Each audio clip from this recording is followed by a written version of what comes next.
السلام علیکم ورحمۃ اللہ وبرکاتہ نحمدہ ونصلی علی رسولہ الکریم بسم اللہ الرحمن الرحیم عربی کا معلم الدرس الثالث تیسرا درس عربی کے معلم کے اندر شروع کرتے ہیں۔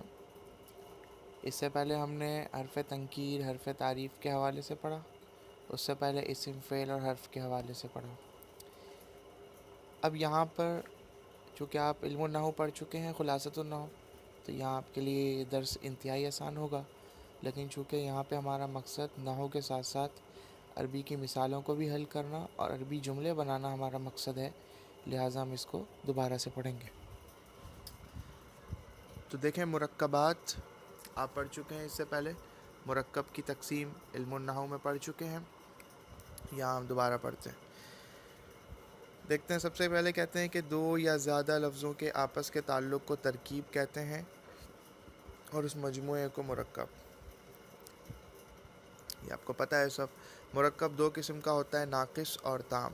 مرکب ناقص وہ ہے جس کے سننے سے نہ کوئی خبر معلوم ہو، نہ کوئی حکم سمجھا جائے، نہ خواہش بلکہ ایک ادھوری بات ہو، جیسے رجل حسن، ایک اچھا آدمی، اور کتاب رجل، جیسے کسی آدمی کی کتاب، کسی ایک آدمی کی کتاب، تو یہ ناقص ہے۔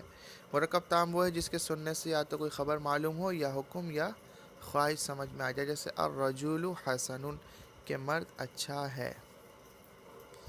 تو دیکھیں فرق کتنا ہے، فرق اس میں معرفہ اور نکرہ کا بھی ہے خاص، کہ رجل حسن سے کوئی ایک مرد اچھا، کوئی ایک اچھا مرد، اور الرجل حسن کہ ایک خاص کوئی مرد ہے وہ اچھا ہے۔ کہنے سے ایک بات یا ایک خبر معلوم ہوئی کہ فلاں شخص اچھا ہے، ٹھیک ہے۔ خذ الکتاب، کتاب لے لیں، کہنے سے کتاب لینے کا حکم معلوم ہوا۔ رب ارزقنی، اے رب مجھے روزی دے، کہنے سے خواہش اور التماس معلوم ہوئی۔ مرکب تام کو جملہ یا کلام بھی کہتے ہیں۔ تیسرے نمبر پہ کہتے ہیں مرکب ناقص کئی قسم کا ہوتا ہے، توصیفی، اضافی، عددی وغیرہ، جن میں سے مرکب توصیفی کا بیان یہاں کیا جاتا ہے۔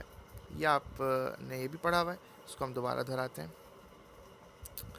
مرکب توصیفی جس مرکب میں دوسرا لفظ پہلے کی صفت بتائے وہ مرکب توصیفی ہے، جیسے رجل صالح، کوئی ایک مرد نیک۔ دیکھیں اس مثال میں لفظ صالح لفظ رجل کی نیکی کی صفت بتاتا ہے۔ 5 نمبر مرکب توصیفی میں پہلا جز اسم ذات یعنی جاندار اور بے جان چیزوں کی ذات کا نام ہوتا ہے۔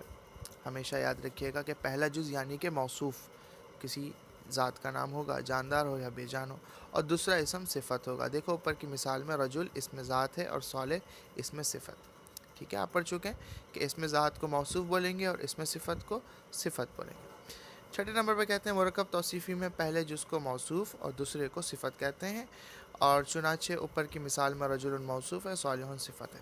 7 نمبر پہ کہتے ہیں موصوف نکرہ ہو تو صفت بھی نکرہ ہوگی، ورنہ معرفہ، جیسے رجل صالح، اس میں دونوں جز نکرہ ہیں، اور الرجل الصالح دونوں جز معرفہ ہیں۔ دیکھیں یہاں ہم یہ نہیں کہہ سکتے الرجل صالح، ٹھیک ہے، یاد رکھیں آپ نے اس سے پہلے دیکھا ہے۔ 8 نمبر پہ کہتے ہیں جو اعرابی حالت موصوف کی ہوگی وہی صفت کی بھی ہوگی۔ اعرابی حالت کا کیا مطلب ہوتا ہے؟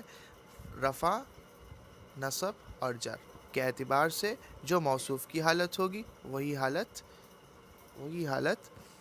صفت کی بھی ہوگی۔ 9 نمبر پہ کہتے ہیں مرکب توصیفی اور دیگر مرکبات ناقصہ ہمیشہ جملے کا جز ہوا کرتے ہیں۔ تو سمجھ میں آ گئی یہ بات کہ مرکب توصیفی ایک جملے کا ایک جز ہوگا، ایک حصہ ہوگا، مکمل جملہ یہ نہیں ہوگا۔ سلسلہ الفاظ نمبر 2 ہے، اس میں آپ دیکھیں الفاظ کے معنی ہیں، یاد کرنے ہیں آپ کو، ان سب کے معنی لکھے ہوئے ہیں، یہ یاد کریں، اور اس کے بعد ان جو اوپر جملے یہاں پہ کہہ رہے ہیں تنبیہ کے اندر، یہ جو آپ کو اوپر یہ الفاظ دیے گئے، ان الفاظ کو جوڑ کر آپ مرکب توصیفی بھی بنا سکتے ہیں۔ مشق نمبر 2 یہ ہے کہ اللہ العظیم، الرسول الکریم، ان تمام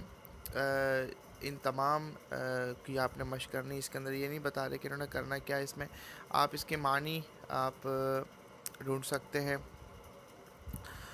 یہ جو تمرین نمبر 2 ہے، مشق نمبر 2 ہے، ان کے یہ تمام کے تمام یہ مرکب توصیفی ہیں، ان کی آپ معنی ڈھونڈیں اور ان کا آپ ترجمہ کریں. اس وقت تو اس میں یہی کیا جا سکتا ہے.